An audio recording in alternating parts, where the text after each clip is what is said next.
Hello दोस्तों, अद्भुत कहानी संग्रह में आपका स्वागत है। आज की हमारी कहानी है जिम्मेदारी से मुक्ति।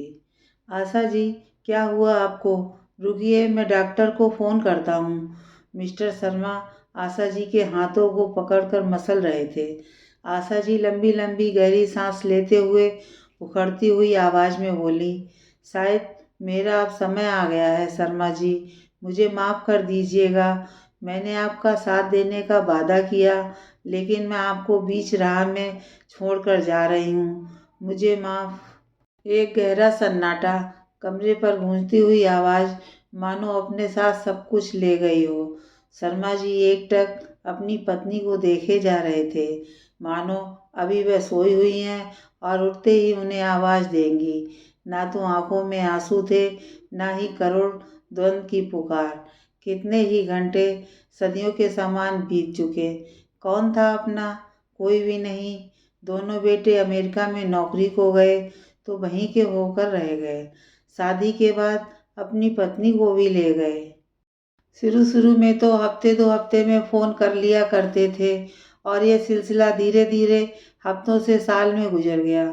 जब तक दोनों पति पत्नी थे तो एक दूसरे का सहारा बने हुए रहे। अब क्या? कुछ घंटे में मानो शर्मा जी को होश आया। जार जार रोने लगे, पागलों की तरह इधर उधर न जाने क्या ढूंढे जा रहे। फिर से थक हार कर पत्नी का हाथ पकड़े बैठे। आंसुओं की बाढ़ अब सब कुछ बहाने को तैयार थी। कहते हैं एक पुरुष कभी रोता नहीं है, पर मानो आज तो सभी बंधन टूट चुके हों। जैसे तैसे उठे। उठते ही शर्मा जी ने बड़े बेटे को फ़ोन किया, किसी ने नहीं उठाया। फिर छोटे बेटे को किया, पर न जाने उसका भी फ़ोन नहीं लगा। शर्मा जी को अपने दोस्त दिवाकर की याद आई। रोते रोते सारी बात एक सांस में कह डाली। दिवाकर जी अपने परिवार के साथ दौड़े भागे आए।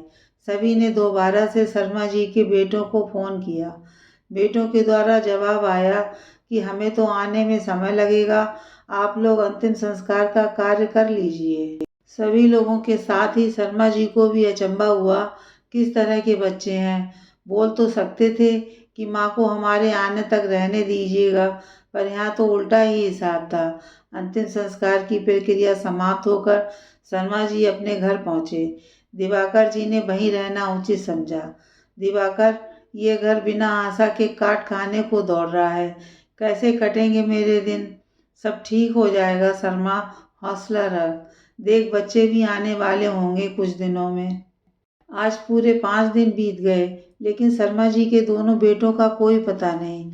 शर्मा जी की बहन मधु अपने भाई के पास रहने को आ गई।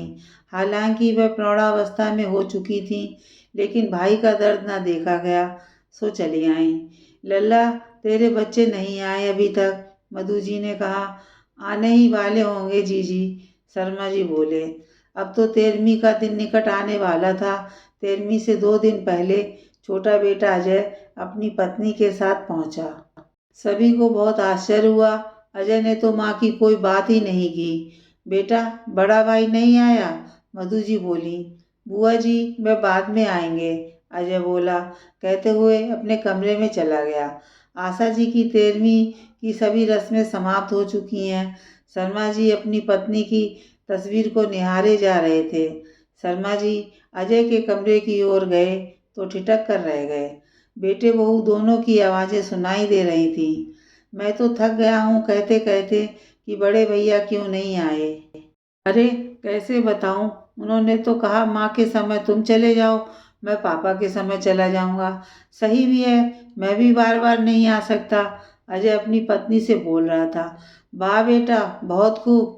तुम लोगों में तो हमारा मरने के बाद का बंटवारा कर लिया, शर्मा जी रुंधे गले से बोले। पापा, वो तो मैं। चुप रहो तुम, शर्म आनी चाहिए। चलो माना, माँ के उसमें तुम आ गए, मैंने तुम लोगों को फ़ोन कर दिया। अब बताओ, मेरे मरने पर तुम लोगों को कौन फ़ोन करेगा? पहले बता देते तो मैं और तुम्हारी माँ दोनों एक साथ प्राण त्याग देते। पर पापा, तुम लोगों को अब आने की ज़रूरत नहीं, मैं तुम लोगों को मुक्त करता हूँ। चले जाओ अभी यहाँ से। शर्मा जी बाहर आकर सोफे में बैठकर अपनी पत्नी को एकटक निहारे जा रहे थे, मानो कह रहे हों, अच्छा हुआ तुम टाइम पर चली गईं। ये कहानी वास्तविकता से काफ़ी करीब है। आज के समय में बच्चों का अपने माँ बाप से दूर चले जाना और अंत समय पर माँ बाप को रुसवाई का सामना करना इसी पर आधारित थी।